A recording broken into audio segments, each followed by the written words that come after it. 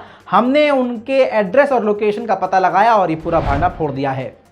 दोस्तों, बड़ी खबर एक और पॉजिटिव आ रही है। सऊदी अरब और भारत की दोस्ती निखरती जा रही है। उसका सबसे बड़ा सबूत यह है कि इंडियन नेवी अब जद्दा पहुंच चुकी है। यानी सऊदी अरब और इंडियन नेवी, अरब की नेवी और इंडियन नेवी मिलकर जद्दाह में ज़बरदस्त तरीके से एक्सरसाइज करेंगी और एक दूसरे को बहुत कुछ सीखेंगी और सिखाएंगी। भारत की जो नेवी है, INS तीर लेके वहां पहुंचा है और दूसरा INS सुजाता को।